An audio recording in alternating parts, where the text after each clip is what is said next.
What's happening? Another episode of the Squad Show. You got me, Luke Inman, at Luke_Spinman. Can JJ McCarthy have another just, above average game, or are we just getting greedy now? Hey, this is Arif with Wide Left Football. Honestly, just glad that the Vikings aren't having the week that the state of Michigan is. And I'm Luke Braun of Locked On Vikings. And yeah, Michigan's having a bad day, a bad week, but we can make it worse. Skol! It's the Viking Squad. Everything Minnesota Vikings every week. Breaking down all the big hits and game-changing plays from the land of 10,000 lakes. The way only the Locked On Podcast Network can. It's time to gear up. The Viking Squad Show starts now. What's happening? Thanks for joining another episode of the Squad Show as the Vikings prepare for Dak Prescott and the Cowboys this Sunday night with some primetime action in Jerry's World down in Dallas, 7:20 p.m. kickoff on NBC. A quick reminder, we're always on the Locked On Vikings YouTube channel. Plus, you can always find all the audio over on the Locked On Vikings podcast feed.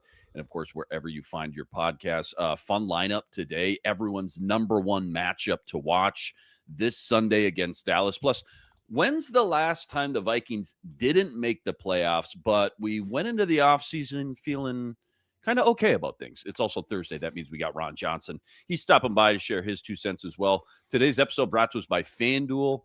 FanDuel, if you want to be right in the middle of the action this NFL season, go visit FanDuel.com and place your NFL live bets all season long.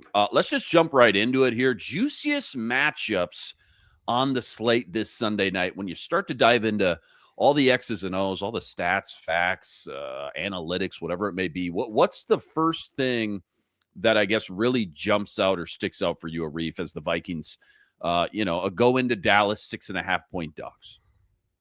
Probably George Pickens and the concept of propriety. I think that's maybe the big matchup there. Yeah. No, yeah. I mean, the Cowboys win when things are going well, and offensively they have been going a lot better than they did at the very beginning of the season. They're a team with a good running back and 2 face-meltingly good receivers, right? Like that's kind of the deal. And Dak Prescott, back in 2016, 2019, he was playing at maybe you'd call it an MVP level. And I wouldn't say that, but I think we should be considering that quarterback is the one that's playing. I think that he's having a good season. So the matchup really just is, if the Vikings can avoid having direct one-on-ones with any of those receivers, which they do a pretty good job of because of the way they set up their defense, that's, I think, going to be kind of the defining thing of the game. Obviously, we have to figure out how good the Vikings offense will be, etc. So, but I just feel like the Cowboys offense and specifically how they treat those 2 receivers is going to define the game. Yeah, no doubt about that. Definitely one of the A topics for sure. Luke, you were on the crossed over episode today with Locked On Cowboys host Marcus Mosher. Tell us all the fun stats or facts or just stuff you learned about the Cowboys, I guess, from the Cowboys lens and what it might mean for JJ McCarthy and this Flores defense, I guess, as well this Sunday. Yeah, Marcus was kind of wondering, what kind of Dak Prescott are we going to get, on prime time? Sometimes he gets a little bit overly juiced. Maybe he'll make mistakes. So I hope that comes true. Mm-hmm. But we didn't know anything about an overly juiced quarterback. Yeah, right. That was that was my response. I was like, let me tell you the story.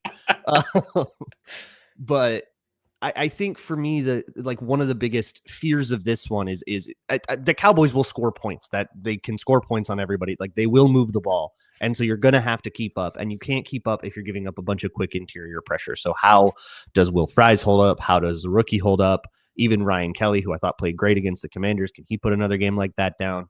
How do those guys hold up against interior pass rush? As much as the Cowboys defense has struggled, it hasn't been as bad lately, and it's kind of been because they've been able to get pressure.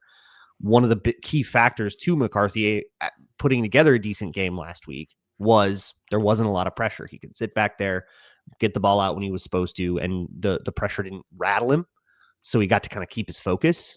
Can we do that again? Or if not, is this going to fall apart? And it doesn't take a lot of falling apart to make you lose the game when you're in a shootout. Quick comment here, Two-Toed Sloth. How is their O-line doing? Also, important to note as well, and obviously it's Thursday morning as we're recording this, but CeeDee Lamb with the concussion protocol. Sometimes that takes more than a week, sometimes that 8, 9, 10-day scenario. But again, they played last Thursday versus Detroit, so we would be coming up on, I guess, game day would be day 9. So I don't know how that's all going to shake out. Obviously, CeeDee Lamb, a huge X factor. But did he mention at all, I guess, just the state of their offensive line as well? I'm thinking about Brian Flores as we start to get a little bit more into the meat and potatoes of the X's and O's. I know they've struggled a little bit with stunts, and I'm looking at that right side of the offensive line with a rookie Tyler Booker from Alabama and then Terrence Steele as well. Just wondering if you guys touched on the offensive line for the Cowboys. We didn't talk a lot about it. It looks like it's a pretty average unit. I don't know if it's the headline of the Cowboys, so no, it did not come up, but I'll take your word on it with the stunts. Let's run them. I found this really interesting. Tell me if you knew this or what you think about this when you hear this stat. The Vikings currently stand alone in first place when it comes to explosive run rate in the NFL. Highest explosive run rate in the league right now. Not what I had on my bingo card, and really not what it also feels like. Doesn't feel like it. Down and watch these games week in or week out. It kind of depends on how you define an explosive run. Yeah, right? I feel like they're all like 12 yards. Yeah. Well, I mean, 1, 2, and then boom. Yeah, you get that 10 or 15 is the two definitions for an explosive play. I've seen some go as low as 8, which I think is kind of stupid. But that's stupid. Yeah, but yeah, if it's 10 plus yard runs or something like that, I suppose it is a rate, right? Like it is a percentage of total runs, and there's not that many total runs, right? So I guess I don't know. The Vikings offensive line, their run blocking over the past couple of games has impressed me a little bit. I don't know, like it just feels like they do a lot to get to enable a lot of these like 8-yard runs, and then you've got somebody like a Jordan Mason who's got the ability to shed a tackle for 2, 3, 4 more, right? So I suppose, but like it doesn't feel like it defines anything about the Vikings because of how, maybe rarely is the wrong word, but how they haven't really had a ton of opportunities to run the ball. I mean, one thing that I was looking at when I was looking at the Vikings run rate was, when you adjust it for context, the Vikings actually pass the ball way more than other teams, and they don't. It's just the Vikings have been behind a lot, and so yeah. If I told you going into this game that I went into the future and I saw how this unfolds and I said it's going to be a shootout, how would you, I guess, prepare yourself? Because obviously this is about a rock solid Vikings Flores defense. The last 3-4 games has allowed less than 24 points versus this highly explosive Dak Prescott, the two weapons on the outside offense, and then vice versa, a below average offense versus a not very good defense for Dallas either. But if I told you it was going to be a shootout, I guess, how would you imagine this one unfolding? If you told me with certainty that both teams were going to be participating in the shootout, then yeah, I'd be pretty excited. I didn't clarify that. I did not say that. My first thought was, uh-oh. Yeah, right. What was the last time we played Dallas? 2 years ago at home after the Buffalo win? How'd that turn out? What was that?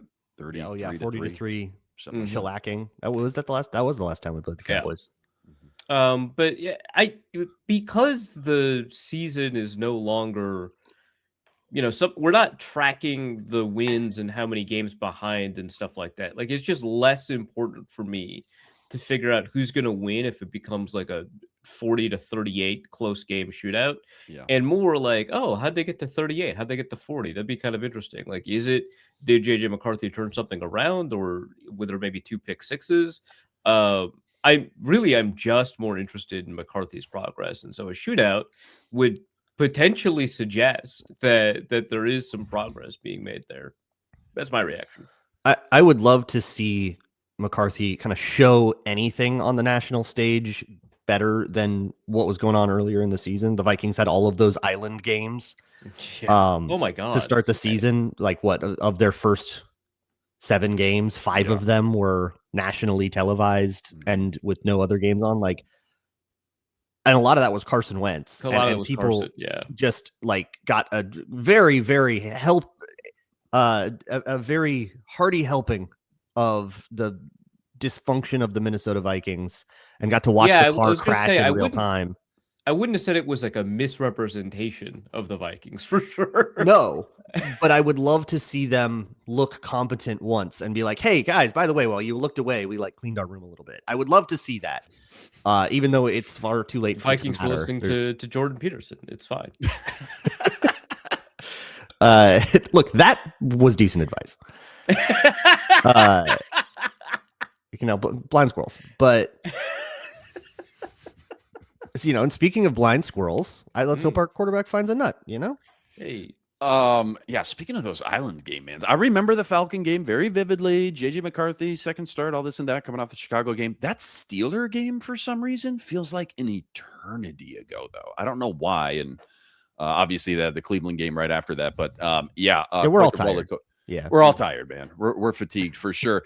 Do you guys feel like, when it comes to the Vikings being competitive and winning these games here down the stretch, these last 4 games, obviously going off last week as well, how everything unfolded, and also combining or keeping in mind just JJ McCarthy's development that we want to see, is there kind of a ideal drop back or pass attempt kind of, there's not a magic number by any means, but kind of a kind of a realm, an umbrella that you'd like to be in? Like 23 pass attempts last week felt like a pretty good number. That's where I kind of like him at. When it gets past like 27, 28, you can get in the low 30s, or even a game like the Baltimore game, it just feels like too much for him. That's just not him right now. Not saying it can't be someday, but he wasn't a high volume passer at Michigan. So what would make me think that putting him in a position to drop back 40, 45, 50 times a game is how you're going to get him to succeed in his 5th, 7th, 9th start in the NFL?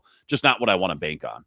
Is there kind of have you guys thought about that at all, as far as like being competitive week to week, but also JJ McCarthy's development, something that you would ideally like to see KOC kind of draw up in a perfect world, obviously? I mean, I would think that the game plan is oriented entirely around avoiding the question of like, is this game plan good for his development, and more kind of oriented around winning and stuff like that, which sounds like a trite answer, but I actually am kind of curious what happens once we hit another high volume game again, now that his focus has been reoriented from, figuring out his mechanics to merely figuring out the opposing defense and where to go with the ball on time.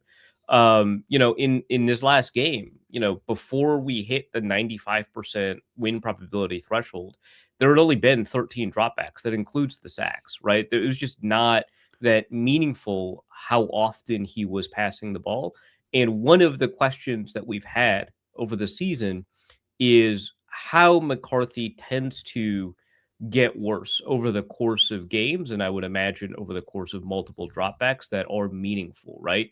And a lot of that, in my eyes, there was some kind of like mechanical degradation over the course of the game. It was much more difficult for him to focus on proper mechanics as you got into the second, third, and fourth quarter.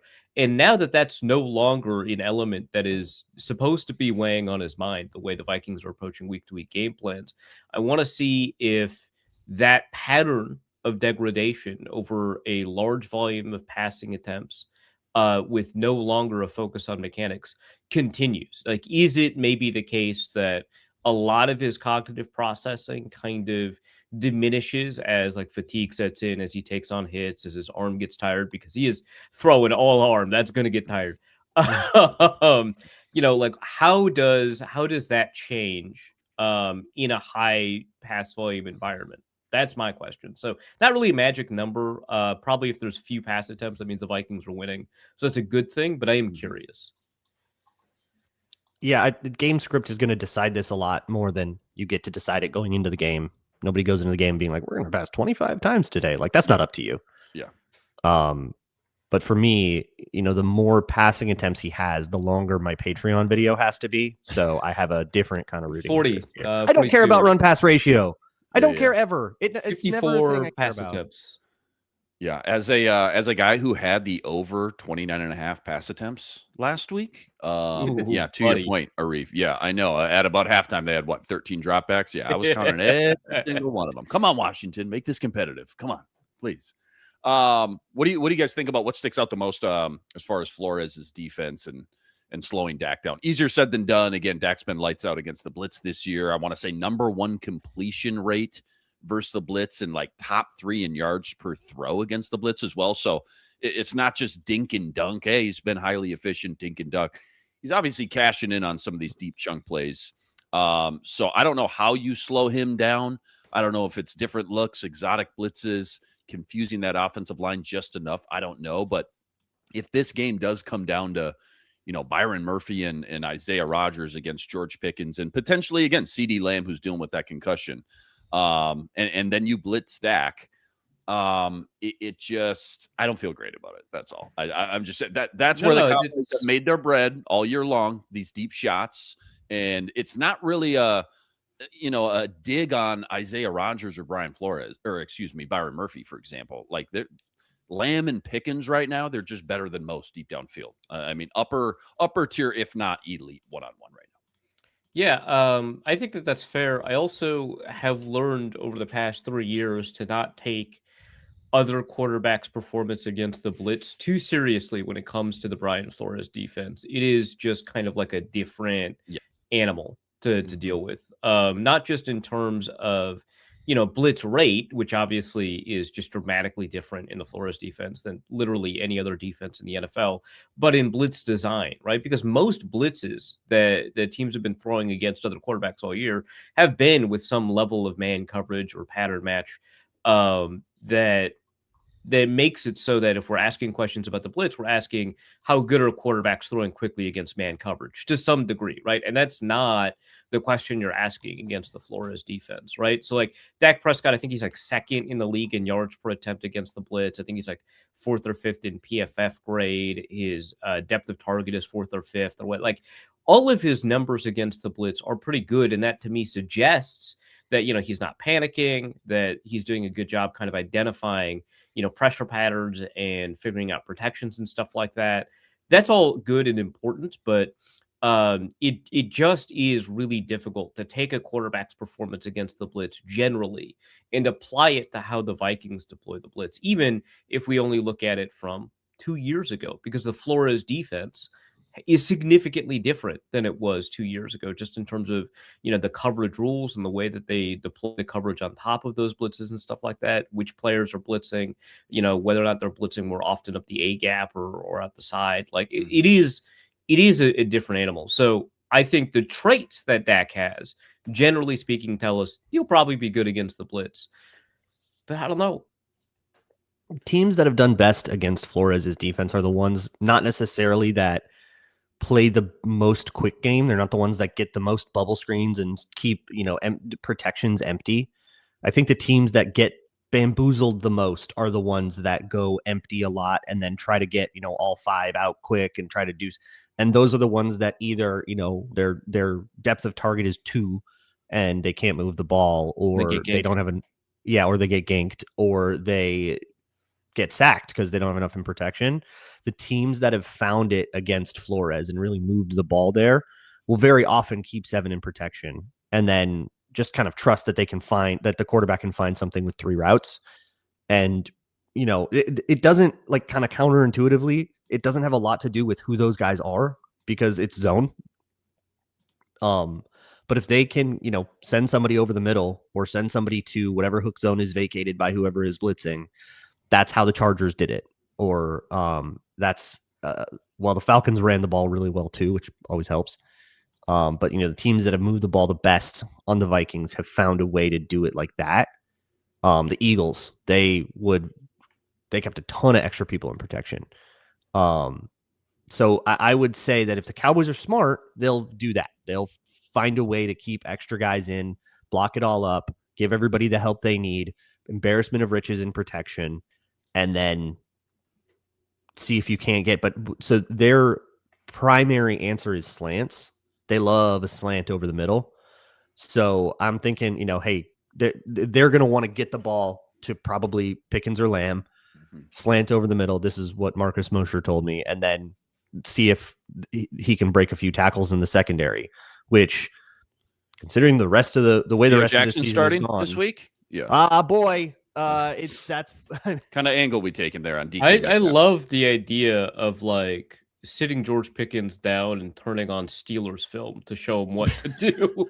See your Yeah. replacement right there? See that guy? You think that guy? Yeah, right. Yeah, did do that? that. He better. Yeah.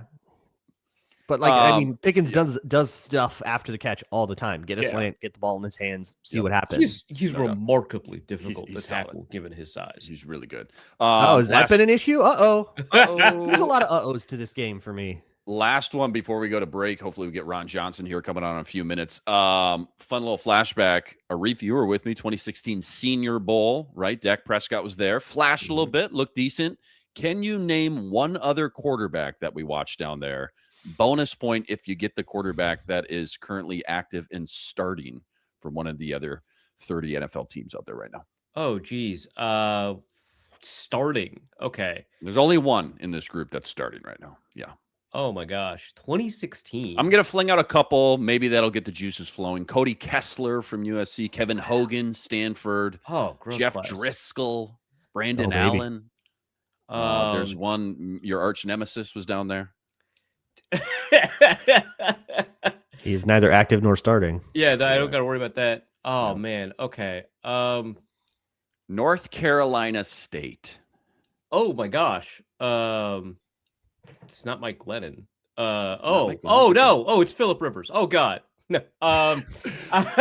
Okay, it's NFC Jacoby. West. It's NFC Jacoby. West. Jacoby. Jacoby West. Brissett, yeah. Yeah. Phillip Rivers was a 12-year vet by this point in ancient history that we're Wild. reminiscing about. That is wild to think about. All right. Don't go anywhere. Coming up next, Hawkinson, Justin Jefferson in the midst of season lows. Is it all on the quarterback, or is there more to the story? Ron Johnson helps us with that right after this. Today's episode brought to us by Aura Frames. The holidays are officially here, which means gift hunting season is on. If you want something meaningful, personal, and guaranteed to get a reaction, Aura Frames is the gift that delivers each and every time. Not just something you wrap, it's a personalized way to share memories, or isn't just your average picture frame either. There's no apps to figure out, no setup headaches, just instant smiles. And what I love the most, it comes packaged and ready to gift. No price tag, no wrapping needed. And for a limited time, save on the perfect gift by visiting auraframes.com. You're getting $35 off Aura's best-selling Carver matte frames, named #1 by Wirecutter. That's Aura, A-U-R-A frames.com. Promo code Locked On. Frames do sell out fast, so order yours now and get it in time for the holidays. Support the show by mentioning us at checkout. Terms and conditions apply.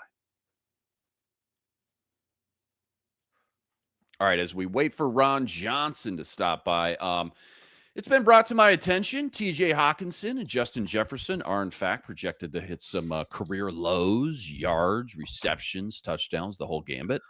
Obviously, very easy to say it all falls on the quarterback, right? Can't throw it to yourself. Need a guy who can get you the ball, all that stuff. That part we know. Can you make a case at all for there being more to the story, though, for either guy as far as anything, I don't know, specifically attributing to the decline, I guess, as well from a, from an individual standpoint? Is there any substance or case to be made there for either guy at all? Hawkinson has definitely looked slower than he has in the past. Yeah. Whether that's, just not fully being healthy or whatever, or age, but he's also had to be in to block a lot more with Justin School out there, guys that need help, right? A lot of backup O-line. There's been injuries all over the place. And with the O-line a little more healthy, lo and behold, tight ends get a little more involved the last couple weeks. So that probably explains that. And then with Jefferson, the offense just not being very good. Yeah, Like, and I think it's meaningful that Jefferson did produce more yards with Wentz, right? But I don't know, the JJ McCarthy's he has 1 200-yard game, right? Out of the 7. There's just not a lot of yards to go. There's no around. volume there. Yeah. And so some of that is hey, in this game he had a 47% completion rate. He was playing poorly. Some of it is in the Washington game, again, you're not throwing the ball that often. So but yeah, I mean, a lot, I think a good chunk of it has to do with McCarthy's inaccuracy. But Jefferson is also playing worse than I think I've ever recalled seeing him play. And I think that we are too often, and like as a fan base, generally speaking, quick to jump on some plays that I think it doesn't make a ton of sense to blame Jefferson for.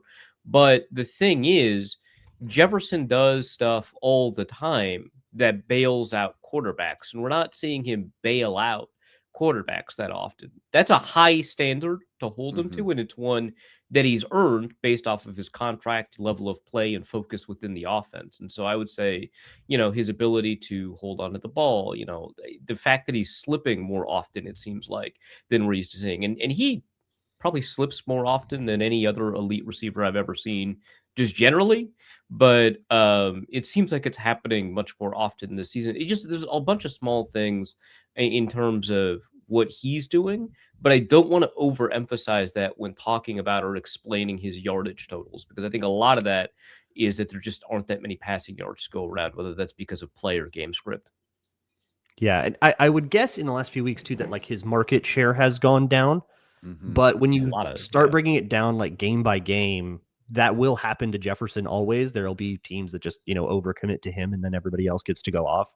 So when the offense works and Jefferson didn't get the ball, you almost always will see coverage mistakes by players that are shading too far toward Jefferson and then leaving space elsewhere, which that's what happened on the first touchdown last week. So that's always going to be part of it. And that impact is like some of everybody's yards sort of belong to Jefferson. Some portion of them always do. Luke, I think if you're asking, like, is there reason for concern? Yeah, but not here. Yeah, not here. Like the reasons for concern that we're all very, very, very concerned about the offense and McCarthy and all of that. Well, of course, that's going to affect these guys. I think looking at their yardage totals and being confused, it's like, well, we go to the other conversation. There's your answer. For sure. Yeah. For sure. No, well said there. Ron Johnson stopping by here, getting set up in the next few minutes. Give me, it doesn't have to be a fun memory. Give me a memory, though, that always jumps out when you think Vikings, Cowboys. For all the diehard Vikings fans, we all think back to the Thanksgiving game. Randy Moss, 3 catches, 3 touchdowns. I think back to when I went over to Arif's house and we watched the Prefer game. When Prefer had to jump in. I was about to bring that up. The purples, right? The all purples with the yellow. Eric Kendricks, Anthony Barr, the whole old school Zimmer lineup there. That one always jumps out. Great battle till the end. Vikings ended up losing that one. Don't have the final score right in front of me, but I believe there was a face mask controversy in primetime on that one. Face mask controversy. Stop me if you heard that one with the Vikings. Okay. What else jumps out? Vikings, Cowboys. Any great memories, fun memories, bad memories, any memories at all? Can I go back? Can I go back a little deeper into history for one that I don't remember very well? If you pick like 1975, I'm going to go over to California and rip your head off. No, I'm going to be way more hipster than that. Yeah. You know how like bad can always get worse? I'm familiar. Denny Green had been bounced in the playoffs quite a few times to start his career. I think the last one before he finally won his first playoff game in 97. This was 96, I want to say. And it was Warren Moon's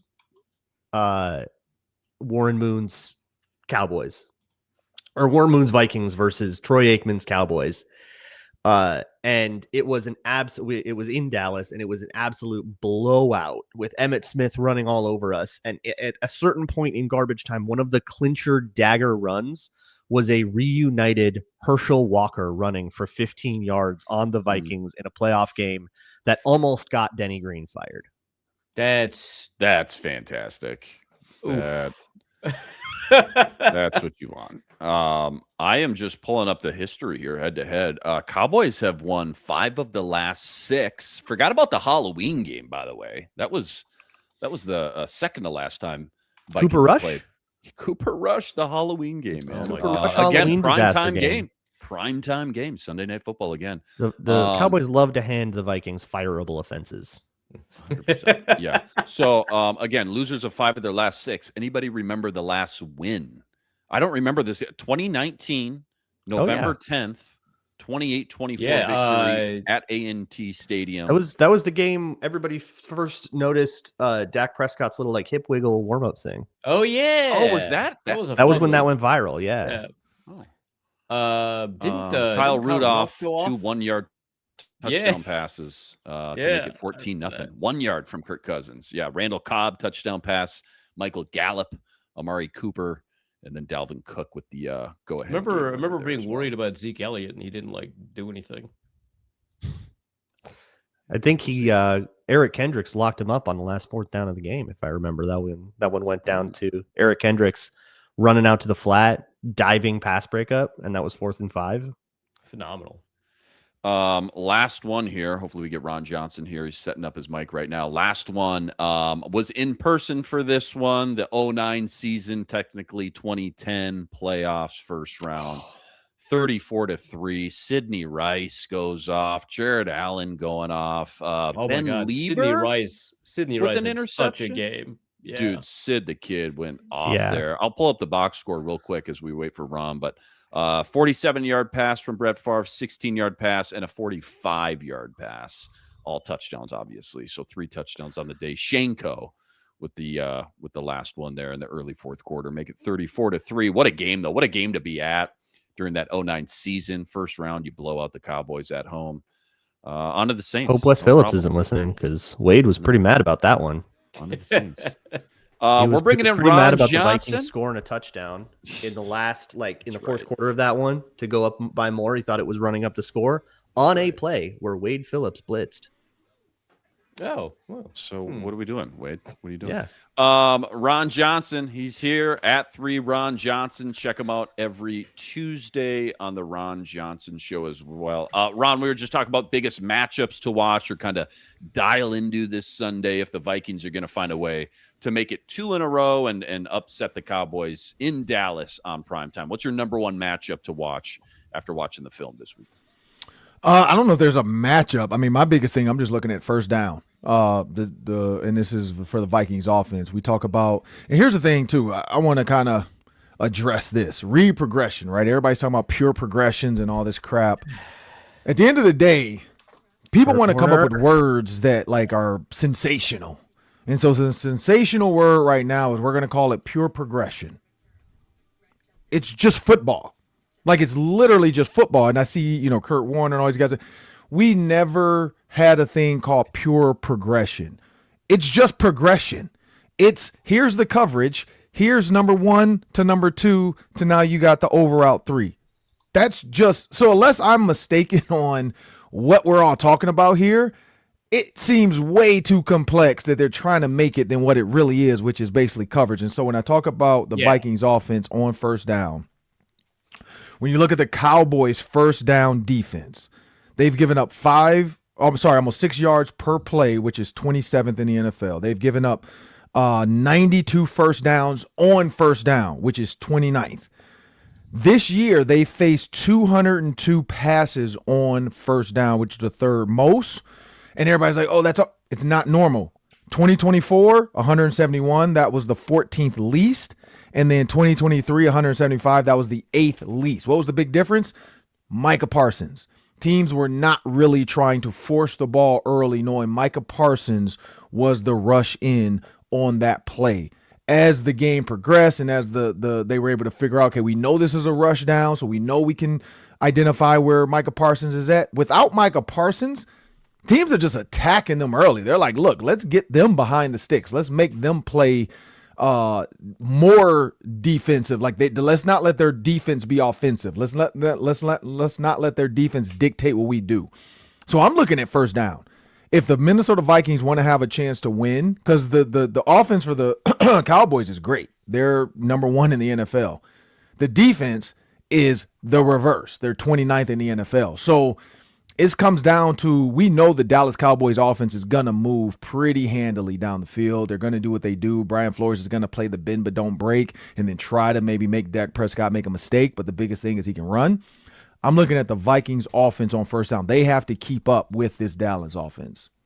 Yeah, well said there. I do want to jump in on that Ron. read thing everybody's talking about. I think the main difference is in newer offenses, there's a lot more that the way Wes Phillips described it, that's just okay, that's one, is he open or not? And that's the whole read. You're not looking at how deep is somebody, is that guy open? And if he's not open, is the next guy open? And if he's not open, is the next, and that's what people are describing as pure progression, which I agree is like a bad word. Yeah. And the like old school reads that are more common at the college level, and I think more common in like older offenses are like what you played with. The, hey, the hook linebacker went this way, so that means that my first read is this guy, or vice versa. And so it's like kind of the difference between reading is my guy open versus reading what did the defender do, I guess. It seems to be every offense worth its salt has some mix of both. That seems to be the nature of this conversation. But I mean, even like when Wes Phelps was describing it, he was like, if you go to your second guy and he's not open, there's a reason that he's not open, right? Mm-hmm. And so there's probably a conflict defender that you need to identify that has taken away that second guy that will bring you to the third guy, which is kind of the same thing. Not really, but correct. I mean, they're teaching them how to react to what happened within the play as the play is developing. But here's the biggest thing is, and I know more. So back in the day, cover 6 for us was split coverage. So cover 6, and then I think it was cloud man is what they called it, where basically one side was playing cloud, the other side played man. And so we just called it what it was, cover 6. You got 4 on one side, 2 on the other. You got 4 read on one side, 2 on the other.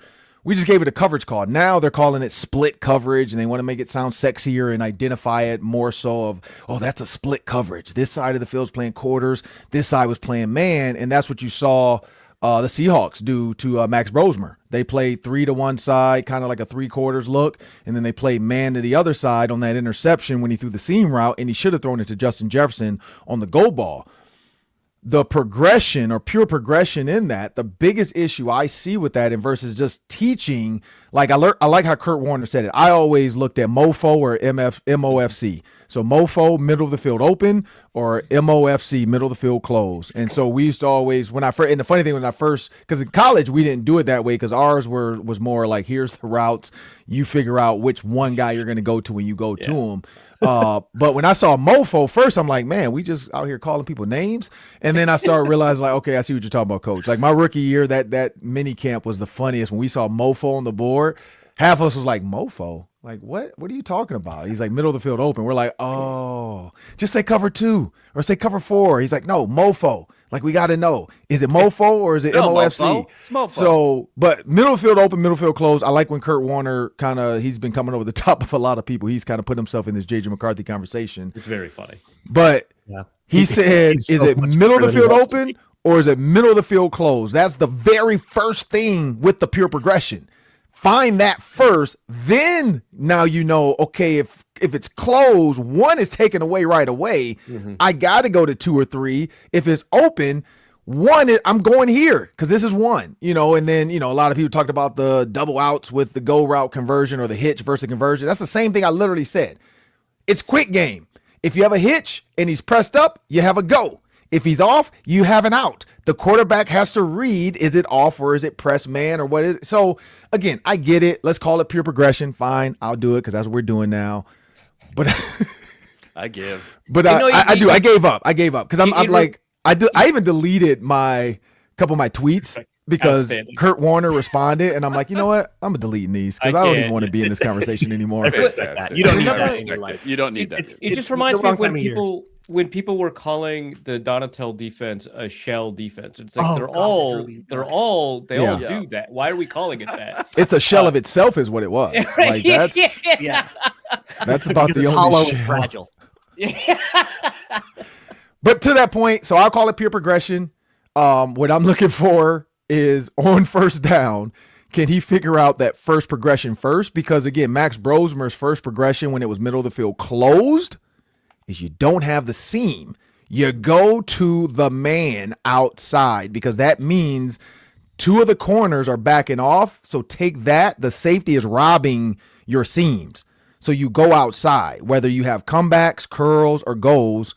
If he had looked left, he would have known, okay, I can't go outside there because that guy's deep. And then he should have went right to the right, which would have told him, okay, I got Justin Jefferson. And that was his second read. So I get it. Pure progression. I'm going to use that word because we're all obsessed over it and everybody's rubbing their boobs at home over it. I get it. It's pure progression. That's what's happening. Dan Orlovsky even kind of jumped in and said, I love a good pure progression. Like, okay, man, fine. Let's call it that. So the funniest is somebody was like, what pure progression told you to step out the back of the end zone? Like, but so I get that side of it. And so anyway, so 69. A long answer to get back to where we were. It is pure progression. It is reading split coverage. It is telling you where to go with the ball. I guess I just assume that's normal read. And Kurt Warner's response to me was, at the highest level, there should never be too much on a quarterback's plate. And that's where I was like, all right, well, here we go. That's a pure answer and a pure breakdown right there. That's what that is. Arif, what do you got for Ron Johnson this week? Pure Was it the uncut first progression. question? We only asked one question. It was one question. One question with three different Time. people's answers in it. Luke jumped in pure progression, and we're back. I mean, what do you see when you watch Dak play, right? Because I feel like we've seen Dak Prescott play at an elite level, and that was like almost 10 years ago, but at an elite level. We've also seen Dak Prescott play at like a worryingly, maybe not bad level, but like a worrying level. And it feels like he's been very volatile year to year, but within seasons, he's very consistent. So like, what do you see when you look at this year's version of Dak Prescott? So not to be funny, but his pregame hip stuff that he does. Yeah, we're just talking about that. I will say when you watch, like Shedeur Sanders does it too, if you watch how he kind of gets from one read to the next, it does help the quarterback flip his hips pretty quick. You know what I mean? Like, because that's what people don't understand. It's not just the throw, it's the movement of the feet to make sure my hips and my shoulders are aligned and then my toes are pointed to the throw, my head, my shoulder, and so that kind of flips quick. So I'm seeing very quick, like when he threw the fade route, I actually used that play against the Commanders. So I'm probably going to try to find something similar against the Cowboys or somebody throwing the fade on them, probably the Eagles. I probably can find it in the Eagles game. But he flipped his hips pretty quick to get the ball to George Pickens because he read the progression and he saw that it was man high and the safety kind of crept into the box too soon. And so, Dak does his whole deal and here we go. When he does that, there's another word before that, and I can't really pick it out because I'm trying to listen to the TV copy. I can't really hear what he's saying because he goes so fast. But he's saying something else to get the defense to do something, and then he goes with the here we go. So I like that side of his game. Like it feels like he's waiting until he knows that coverage, whether the safety walks up, a linebacker kind of creeps up, and he understands, okay, I know it's true man over here to this side. And he's just taking the best matchup. I have a couple, actually. The other one was, what's the tight end name with the Cavender twin, Jake Ferguson. I like how when they motion him or put him in a bind with somebody where it's like, okay, you have to guard him, man, he's attacking it. Like he's not shying away from using his tight end. Like he doesn't allow them to say, okay, if we put, let's call it Josh Metellus on Jake Ferguson, he's attacking it. Like he doesn't care where you are, who you are in your career. He's looking at where's your leverage, so because I've seen that a couple of times where let's just call it, let's go back to a guy, Champ Bailey, like you sometimes would not want to throw to that area. He's actually not reading the guy. He's just going based off where's his alignment, and then I'm taking that throw. So I think Flores is going to have a tough time trying to get him to throw a pick. But the other side of that is once he decides, he decides. So if the DBs can figure it out, they can get to him.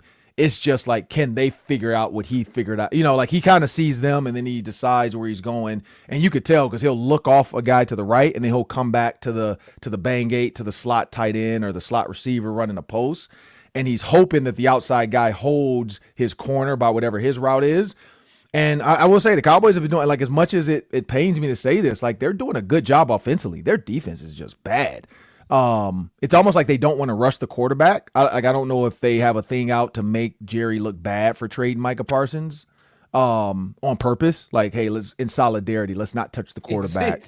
Well, like Notre Dame, when Rudy wasn't going to dress, they all bought the jerseys in. It's like, Coach, I want Rudy to dress for me. Like it's almost like I'm not going to touch the quarterback because we want Micah to know we miss him. Like, it's just like based on your story. Yep. Hey, it feels like it just feels like that. But no, so that's what I like about Dak. He's very decisive. He's taking the right reads, and it seems like when it's time to run, he's not taking unnecessary hits. Like he's getting out of there, and then he's like, man, like I'm getting down. Let's move on to the next play. So that's what I like about him. Like he looks pretty quick with his reads. Phone, ringtone, or alarm clock. Ron Johnson doing the "Here We Go" by Dak Prescott. Easily paying $2 on iTunes for that. 100%. Last one, Luke Brown. What do you got for Ron? Yeah, so we were kind of joking about it earlier in the show, but when you get to play a primetime game, how do you manage that energy? Because it's you got to get up a little bit for the lights, but how do you not get too up and get too juiced and start making mistakes? Yeah, I think every coach has a different way. Like every team, every culture. Like PJ Fleck, for instance, I went to I traveled with them a couple times, but like the one I remember the most is Indiana. We went to the Indiana game, and from go, it was a 3 o'clock game or something like that. So he knew it was that. So the whole schedule was based off of a 3 o'clock game. So like 11 o'clock, here's what we do. 3 o'clock was the same schedule, but they extended it longer. So like, we're going to do lunch, but instead of a 30-minute lunch, you have an hour lunch. Like he wanted guys to stay where they are.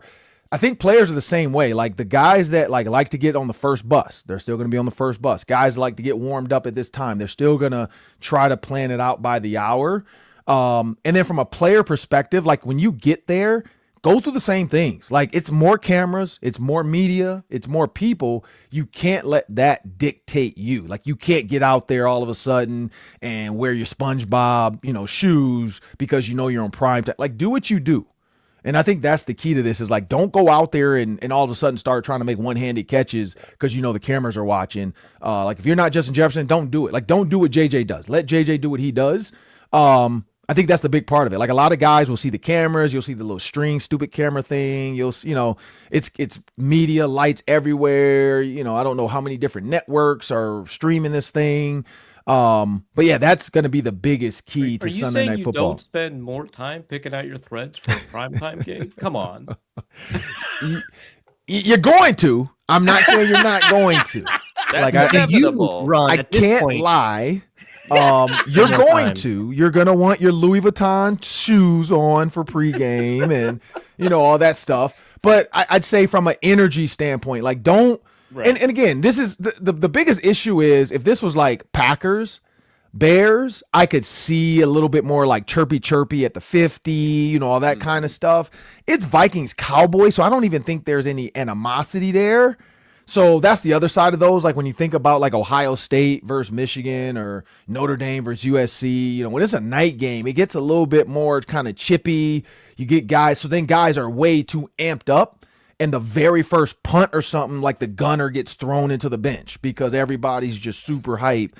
And then you put your team at risk. You make a stupid mistake. You hit a quarterback late. Like all that kind of stuff. You need to just let the game. And then, going after interceptions is not your ball. Meaning, you're the safety and you got the deep third, but you see the dig route and you jump it and you forget your linebackers there. Now post over the top of your head and then you're sitting back like, oh, man, I really wanted to make a play in prime time. Like that's the kind of stuff that, can kill a team because guys are super amped up. So I'd say go through your normal day. Like go through your normal, you do have a longer day. The biggest thing I've heard from players though too is one, trying to find time to take a walk. I think the weather in Dallas is going to be awesome. So leaving this weather, then taking a walk in the Dallas area, grabbing yourself like a nice barista. So, whether you like a latte or a mocha chocolate, whatever, they do, doing that to like kind of relax. If you're a Barnes and Noble guy, you want to go, check out the book section because you are going to have that 3 hour kind of gap where coaches just say, hey, go to your room and do you, but stay off your feet is what they kind of say. I'd say that's part of it too, because again, if you're like super like putting face paint on and it's 2 o'clock, you're going to gas out. Like you're going to gas out because your emotions when you get there are already on 10.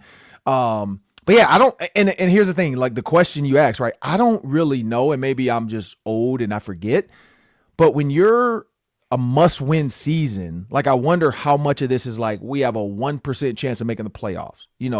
Our guys still this amped up for these type of games, Or is it like, look, we're playing the NFC opponent, we can help ourselves out by winning this game? You know, like I don't know where that falls either. Yeah. Yeah, well said. Great stuff as always. Check him out every Tuesday on the Ron Johnson Show and on X at 3Ron Johnson. Great stuff per usual, Ron. Appreciate you stopping by again. We'll talk to you Sunday on the postcast after the I think my Cowboys next video I'm gonna tweet today, I might just tweet out the word pure progression and just put up a video. Puree. Because I feel like it's not even remotely related to the video. yeah, no, it's not. It's not good. Yeah. And then I'm gonna start off saying, hey, thanks for joining. But by the way, we're not talking about pure progression. We're gonna talk about just reading the safety. Like because it's the hot word right now. Everybody wants to use it. It's been in 4 press conferences now at this point. Yeah. Like, is Brian Flores going to talk about pure progression next? Like, is that the next stage of this? Like, the defensive coordinator is going to say, like, what he knows about pure progression? Like, my goodness. I am going to say it to Wes Phillips on the sideline, though, for Christmas. Like, I'm going to guess when I see him. Getting a Ben Gessling story, because I'm pretty sure he was the one who asked the question in every one of those. Okay, pure progression. Yeah. I should just get me a pure progression T-shirt with the hashtag and wear it on the pregame show. Progression puree. That's pure progression. Pure uncut T-shirts. Pass them out, purple and gold. Have all the fans wearing them in the stands. Appreciate you, Ron. We'll check you out on the postcast after the Cowboys game late Sunday night. You. All right, Ron Johnson, ladies and gentlemen. Make sure to give him a follow on X at 3Ron Johnson. Quick break coming up. How can we still feel good about the direction of the team heading into the offseason? That's all coming up right after this. Quick reminder, today's episode also brought to us by Game Time NFL season. We're in crunch time. Honestly, there's nothing better than being in the stadium, surrounded by the fans, cheering on your team. But let's get real. Getting tickets, well, that can be a hassle. Queues, login screens, price jumping at checkout. Frustrating to say the least. That's why I use Game Time, the app that gives the advantage back to the fans. So easy, plus so easy to use. It's backed by the Game Time guarantee. That gives you 100% authentic Game Time tickets delivered on time and game time at the best price. My favorite part, all fees included, so the price you see is the price you pay. I pulled up Game Time last week, just a couple taps. I saw incredible deals. I'm talking about your favorite NFL teams tickets as low as $100. Again, faster, cheaper, way less stressful than any other tickets to buy. Download the Game Time app, create an account, use the code LOCKEDONNFL for $20 off your first purchase. Terms apply. Again, promo code LOCKEDONNFL for $20 off. Swipe, tap, ticket, go. Download Game Time today. Okay, we got, let's see, 9.5 minutes for 2 more segments. Luke Braun taking a quick pause over there. Fun little exercise I got for you guys, though. Start with you, obviously. Just given the state of the team, right? Entering week 15, but also like how we're going to feel entering the offseason as well, knowing kind of what we know about, final standings, salary cap projections, draft picks, so on and so forth. More than anything, too, I feel like to keep in mind during this exercise, just the vibes of the team going into the offseason. Here's the bit. When, or maybe I should say, what's the last non-playoff team that you walked away feeling just in general pretty good about the overall direction? And I guess part 2, how'd that turn out, by the way? I got 3 teams written down that come to mind. 2023 is my first, but let me know what you think. Finish 7-10. I'll go into it. Finish 7-10, right? Flores kind of revamped the defense at the end. Remember those first 5-6 weeks, like the Chargers game looked a little sloppy, but Flores revamped the defense at the end. Jordan Addison looked very solid. Ivan Pace looked solid. They competed kind of week in and week out with 5 different quarterbacks that year. And what clearly felt like a bridge year, I think big picture is just like, all right, if we can get the quarterback figured out, we're probably pretty close. Obviously, the next year, 2024, was the Darnold year, 13-4. Terrible ending, but fun times to be had. Thoughts on, I guess, 2023, and then, what else comes to mind as it relates to maybe this team and the state they're in going into the offseason? So I'm trying to figure this out. I feel like I was going to say the 2015 Vikings, but they did actually make the playoffs. Oh, right? Did they? Yeah, they lost in the wild card round.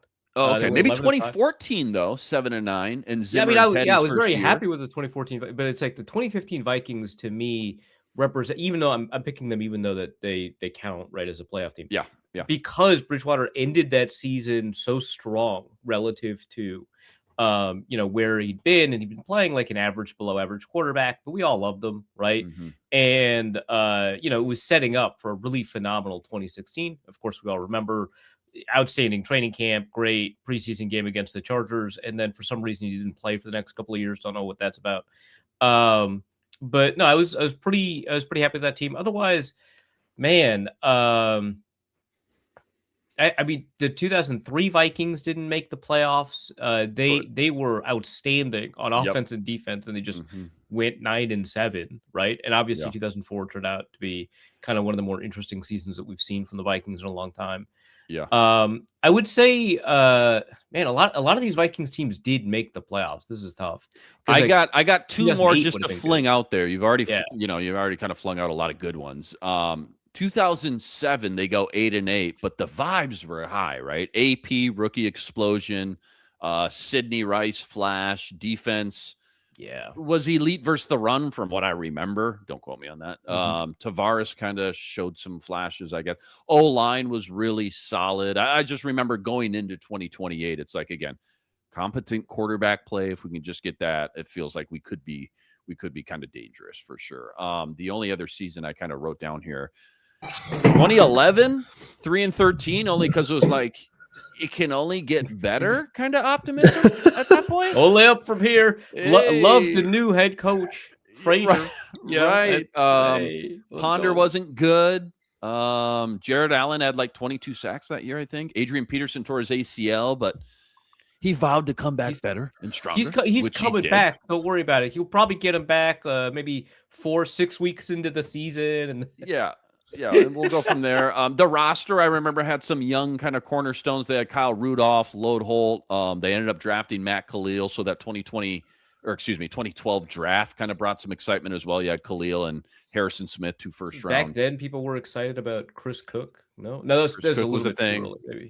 Yeah. But again, the direction, we were going into it felt kind of fun. The vibes were good. Bron, you got any other examples, or how do you feel? I guess what do we need to see? However you want to take that, I guess. Going into 2026.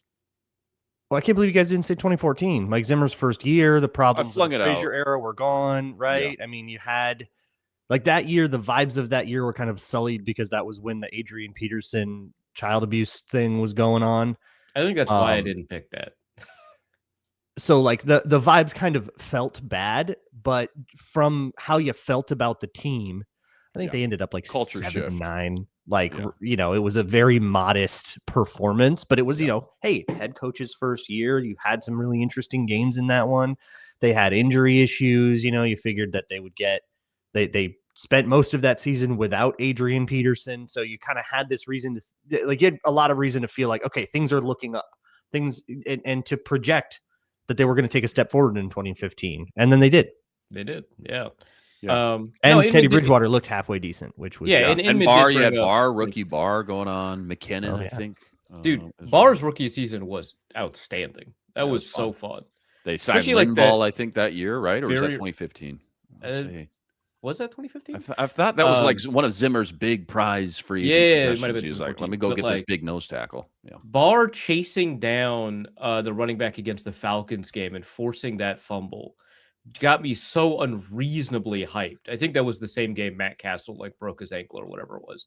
But Barr just absolutely housing this. I forget which running back it was. Might have been Tevin Coleman. Outstanding stuff, right? The first couple of years of Anthony Barr were truly special. Yeah, two-toed sloth, throw back to the Barr, overtime touchdown, scoop and score. That was a scoop and score, right? Versus the Bucks. Was that 2016? Might have been, yeah. Was that 2016? 2016 was a super funny year, given that they went 5-0 and then the offensive coordinator resigned. Correctly, I guess. Correctly. The offense was bad. Probably should. Yeah. Well, 2013 too. Going to resign. Who's to say?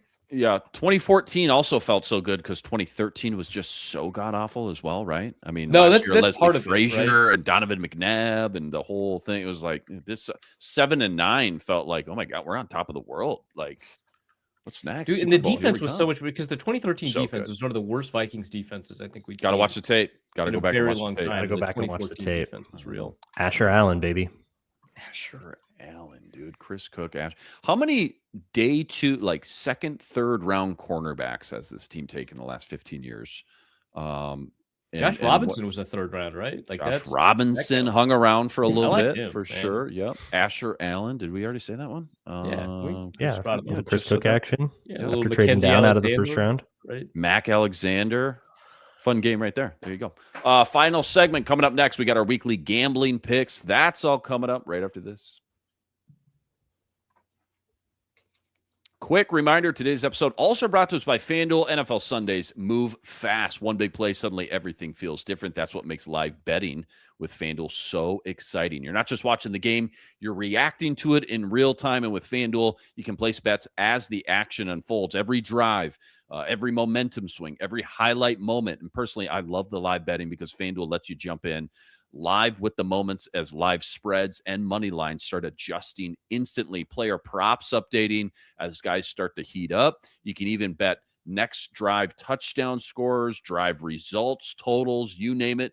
FanDuel's got it. Live betting keeps you locked in to every snap, every drive, and every possibility as well. If you want to be right in the middle of all the action this season, visit FanDuel.com and place your NFL live bets all season long. FanDuel, the game moves fast, and so can you. All right, real quick, couple minutes left. Speaking of FanDuel gambling time, we got a barn burner on our hands here, folks. Arif Hassan on that last leg of the 1,600 meter, grabbing the baton and making this thing. Could be a photo finish at the end here. Wicked comeback last week puts him and Braun, I guess, within $300 of each other with just a few weeks to go. Meanwhile, Sam and I, we're not even in the same stratosphere right now. The numbers are so embarrassing. I can't even look at the camera. Minus 10,000, minus 13,000. Those are the numbers. No, that's not it. We're not live. Edit that. Oh, shoot. I forgot to hit record, guys. Yeah, sorry. You ready? 3, 2. Here we go. Quick rapid fire. Not a ton of options. So, sometimes like we have to do when there's not the full slate up on FanDuel, we got to text these out to each other Sunday morning. But Braun, me, Sam, Arif, I do have Sam's picks. Kick us off, Braun. Staying on brand this week. Cowboys by 1 million, or what do you got? Oh, we're staying on brand for sure. The Vikings over-under is 20.5.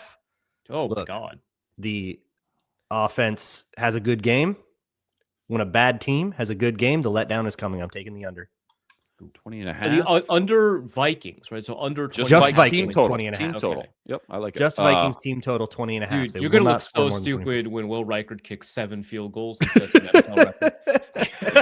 Yeah, no, the coming, 6-point embarrassment. That's we've seen this movie before with an famously emotionally fragile football team. I don't buy it. Prove me wrong. What is the line on that, and how much you going? It's minus 113, and I am going to do the smallest medium that I can, whatever that is. That is $600. All right, I'm up next. I'm going to keep this parlay simple. Cowboys by 6.5 and the under 47.5. That is plus 252. I am going to do the max medium because apparently I don't have any maxes left. How did that work out? Who's in charge here? And that is 1049.99. Sam did text me his picks. Let's pull these up real quick.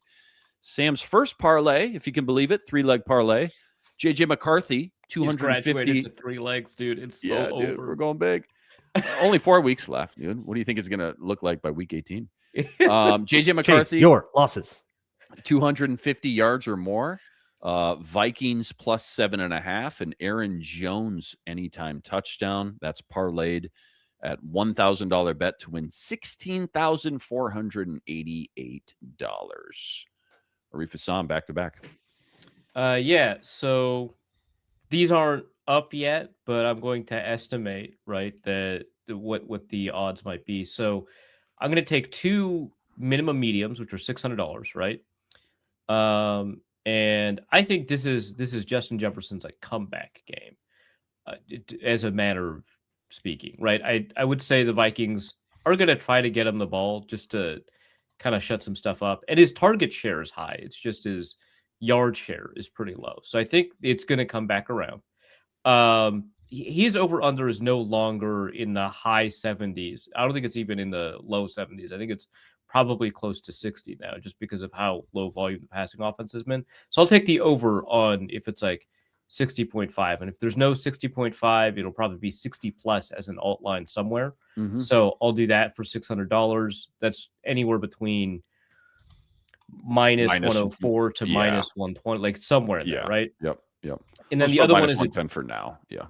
yeah. Yep. And then George Pickens anytime touchdown. That feels like that's probably even odds at this point, given how often he scored. That's another $600 bet. So maybe minus 105, minus 110, minus 115. Got you. I like it. Sam's other parlay, Vikings money line, Javonte Williams anytime touchdown, and JJ McCarthy over 1.5 touchdowns plus Pass. 154. That's parlayed, $1,000 parlay cashes in $13,811. Pretty good. That would put him into slightly positive territory. That's very exciting. He'd be back. Good. He'd Yeah. be back. If we both go 0-2, he'd be right in it. To be honest, this is basically tied because of the way the minimums are. Yeah. It's between me and Arif. It's basically tied. 100%. I am gonna go Cowboys. Let's look for a blowout here. I'm gonna go Cowboys to win 16-20 for plus 800. Well, I guess if the over-unders are like Roughly specific. 37 and 20, that actually does make sense. We're somewhere in there. 16-20 plus 800. Again, max medium for me on that one. Max medium. That's 1049.99. Braun, wrap us up here. I'm going to take a broader version of the same thing and just go with a nice old classic spread. Cowboys minus 6.5, minus 105. And we'll put that same 600, whatever it was. Was it just 600 flat? 600 flat. 600 flat.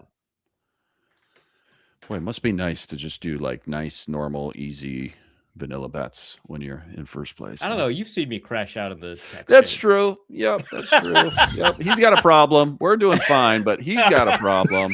I'm positive I've been winning for most of the season, and I crash out every single week.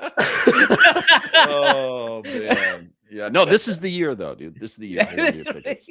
A lot of fun, as always, guys. Huge shout out to all the everydayers out there that always make us your first listen. All you guys coming in the chat with us from show to show. Go check out Luke Braun over on Locked On Vikings. That's each and every day. Arif Hassan over on the Wide Left Substack. Always ripping off some good stuff. Ron Johnson Show. That's each and every Tuesday. Thanks for watching. Thanks for listening. Like and subscribe if you haven't already. We'll catch you back here Sunday night immediately after the Vikings-Cowboys game. But until then, thanks for joining. We'll catch you next time.